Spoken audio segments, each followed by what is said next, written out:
দর্শক শ্রোতা বন্ধুরা, আপনাদের সকলকে স্বাগতম ও শুভেচ্ছা। আশা করি আপনারা ভালো আছেন। সকলকে ঈদের শুভেচ্ছা, ঈদ মোবারক। বন্ধুরা, আমি আজকে চিত্রনায়িকা ববিতার কথা বলবো। ববিতার স্বাস্থ্য বিষয়ক নিয়ে আলোচনা করব। মূলত ববিতা কত বড় নায়িকা ছিলেন, কতদিন তিনি বাংলা চলচ্চিত্রে ঢালিউডে রাজত্ব করেছেন, রানী ছিলেন, সেসব নিয়ে আলোচনা নয়। আমরা সবাই জানি ববিতা বাংলাদেশের অন্যতম প্রধান নায়িকা, যিনি এখন খুব কমই অভিনয় করছেন।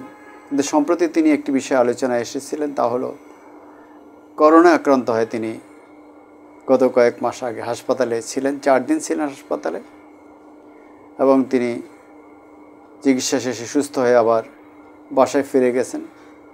ববিতার একমাত্র ছেলে অনিক কানাডায় থাকে, ববিতা এখানে একাই থাকেন। তার আরও 2 বোন আছে, আমরা জানি। বড় চম্পা ছোটো বোন, এবং বড় বোন হলো সুচন্দা। তো করোনা নিয়েই কথা বলতে চাচ্ছিলাম। ববিতার বয়স এখন 72 বছর। আমরা মানি কি না মানি, যেই ববিতাকে আমরা দেখেছি উজ্জ্বল, অত্যন্ত প্রতিভাবান, জনপ্রিয়, বলা যায় জনপ্রিয়তার 100 শীর্ষে 8 বার জাতীয় চলচ্চিত্র পুরস্কারপ্রাপ্ত নায়িকা ববিতা। সেই ববিতার বয়স হয়েছে, এটা মানতেই হবে। বয়স হলে মানুষের অসুস্থতাও বাড়ে। ববিতারও নানান অসুস্থতা আছে, তিনি জনসংখ্যা খুব কমই আসেন। তো আজকে যে কথাটা বলছিলাম, যে করোনার আলাপটা কোথা থেকে আসে। অনেকে বলেন যে করোনা তো নাই দেশে, সেই 2021 সাল থেকে 3 বছরের করোনার দাপট বিশ্ববাসী দেখেছে। বাংলাদেশে বহু লোকের মৃত্যু হয়েছে, বহু লোক অসুস্থ হয়েছেন, হাসপাতালে গিয়েছেন, এবং করোনার যে জটিলতা নিয়ে এখন অনেকে বেঁচে আছেন। এই করোনা দেশ থেকে একেবারে চলে যায়নি, বিশ্ব থেকে চলে যায়নি। কোনো না কোনোভাবে করোনা আছে, করোনা থাকবে, এটা তখনই বলা হচ্ছিল। সেই করোনা এখনও বাংলাদেশে নতুন করে আবার বাড়ছে। দেখা যাচ্ছে গত মে মাস থেকে এই করোনার প্রকোপ বাড়ছে, ডেঙ্গুর পাশাপাশি। নতুন সমস্যা হলো, এরই মধ্যে করোনার একটি নতুন ধরন শনাক্ত হয়েছে। পার্শ্ববর্তী দেশ ভারতেও প্রচুর সংক্রমণে সক্ষম একটি নতুন এক ধরন বা ভেরিয়েন্ট ছড়িয়ে পড়েছে। এর প্রভাব বাংলাদেশেও পড়তে পারে বলে আশঙ্কা করছেন বিশেষজ্ঞরা। তবে তারা আশ্বস্ত করছেন, করোনা বাড়তে থাকলেও তার পরিস্থিতি ভীতিকর নয়, কিংবা আগের অবস্থায় ফিরে যাওয়ার সম্ভাবনা খুবই কম। কিন্তু করোনা আসে, থাকবে, এবং আমাদেরকে সতর্ক থাকতে হবে। স্বাস্থ্য অধিদপ্তরের দেওয়া তথ্য অনুযায়ী চলতি বছরের এপ্রিল মাসে দেশে 23 জন আক্রান্ত হয়েছিলেন, কিন্তু মে মাসে এই সংখ্যা বেড়ে 86 জনে দাঁড়িয়েছে। গত 5 জুন বৃহস্পতিবার করোনা আক্রান্ত হয়ে একজন মারা গেছেন, যিনি অত্যন্ত 80 বছরের বেশি বয়সের মানুষ। তো এই যে করোনায় মারা যাচ্ছে, বা নতুন করে একজন মারা গেলেন, এরা আসলে বয়স্ক লোক হলেও অন্যদের মধ্যেও করোনা কিন্তু ছড়িয়ে পড়তে পারে।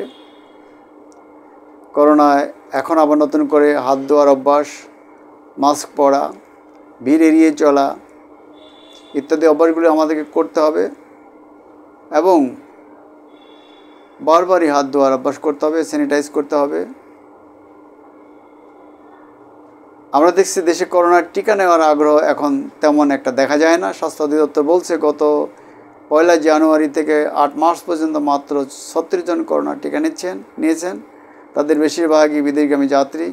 এখন প্রকোপ বেড়ে যাওয়ায় বিদেশ থেকে বিশেষ করে বয়স্ক এবং জটিল রোগে আক্রান্ত ব্যক্তিদের টিকা নেওয়া দরকার বলে মনে করছেন বিশেষজ্ঞ চিকিৎসকগণ। তারা বলছেন, শুধু টিকা নয়, হাত ধোয়া, মাস্ক পরার মতো স্বাস্থ্যবিধি মেনে চলতে হবে। এসব অভ্যাস ফিরিয়ে আনতে হবে। সরকারের কাছে করোনার পর্যাপ্ত টিকা আছে বলে জানান সম্প্রসারিত টিকাদান কর্মসূচির প্রোগ্রাম ম্যানেজার FM শাহাবুদ্দিন খান। তিনি বলেন, টিকা থাকলেও টিকা নেওয়ার আগ্রহ খুব কম। করোনা পরিস্থিতি নাজুক হয়ে ওঠায় টিকা দেওয়ার বিষয়টি সরকারও ভাবছেন। গত 22 এপ্রিল ইপিআইয়ের এক সভায় ঝুঁকিপূর্ণ জনগোষ্ঠীকে টিকা নেওয়ার জন্য অনুরোধ করা হয়েছে। সাধারণত টিকা নেওয়ার 6 মাস পর এর কার্যকারিতা কমে যায়, তাই যে সব ব্যক্তির একটি ডোজ নিয়েছেন তাদের দ্বিতীয়, তৃতীয়, চতুর্থ ডোজ নেওয়ার আহ্বান জানানো হয়েছে। বিশেষ করে 60 বছর বয়সী, 18 বছরের বেশি বয়সী আর অল্প রোগ প্রতিরোধ ক্ষমতা সম্পন্ন, যাদের রোগ প্রতিরোধ ক্ষমতা কম, গর্ভবতী নারী, স্বাস্থ্যকর্মী এবং বিভিন্ন রোগে আক্রান্ত ব্যক্তিদের টিকার আওতায় আনার কথা বলা হয়েছে। করোনার টিকা সম্প্রসারণের জন্য ব্যাপক প্রচার দরকার। এখন কিন্তু সে পরিমাণ অর্থ তাদের কাছে নেই বলে জানিয়েছেন একজন চিকিৎসক।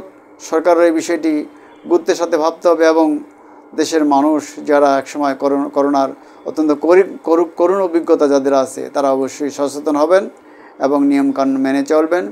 করোনার পাশাপাশি ডেঙ্গুর প্রকোপ আছে, চিকুনগুনিয়ার প্রকোপ আছে, এগুলো স্বাস্থ্য সচেতন মানুষকে এইসব রোগের ব্যাপারেও সতর্ক হতে হবে, চিকিৎসকের কাছে যেতে হবে, চিকিৎসক পরামর্শ মানতে হবে, তাদের দেয়া প্রেসক্রিপশন অনুযায়ী চলতে হবে। আমরা শুধু ভোটাধিকার নয়, আমাদের সকল মৌলিক অধিকারের পাশাপাশি স্বাস্থ্য চিকিৎসা আমাদের গুরুত্বপূর্ণ মৌলিক অধিকার। এই অধিকারের ব্যাপারে সরকারকে যেমন বাস্তবমুখী কর্মসূচি নিতে হবে, তেমনি জনগণকেও স্বাস্থ্য সচেতন হতে হবে। আমরা অবশ্যই রাস্তার ধারের পচা বাসি খাবার খাবো না, অতিরিক্ত ফ্যাটযুক্ত খাবার, চিনি লবণ কম খাবো, কার্বোহাইড্রেট কম খাবো এবং পর্যাপ্ত ব্যায়াম করব এবং পর্যাপ্ত ঘুমের অভ্যাস করব, 7 থেকে 8 ঘন্টা দৈনিক, এবং প্রশান্ত থাকার চেষ্টা করব।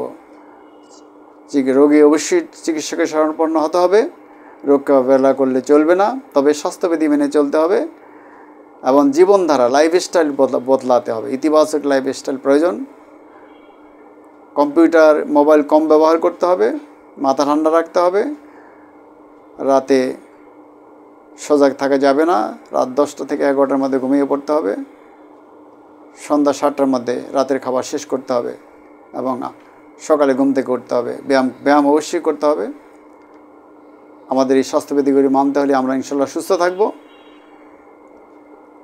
খোদা হাফেজ। আর আমার ডিবেট উইথ রানা চ্যানেলটিকে সাবস্ক্রাইব করার জন্য আপনাদের প্রতি অনুরোধ জানাচ্ছি। এটা সাবস্ক্রাইব করবেন, ডিবেট উইথ রানা দেখবেন, লাইক করবেন, কমেন্টস করবেন, শেয়ার করবেন, তাহলে আমি আরেকটি নতুন ভিডিও আপলোড করার প্রেরণা পাব। সবাইকে শুভকামনা এবং নতুন করে ঈদের শুভেচ্ছা জানিয়ে শেষ করছি। খোদা হাফেজ। ভালো থাকুন সবাই, আমরা সবাই ভালো থাকতে চাই।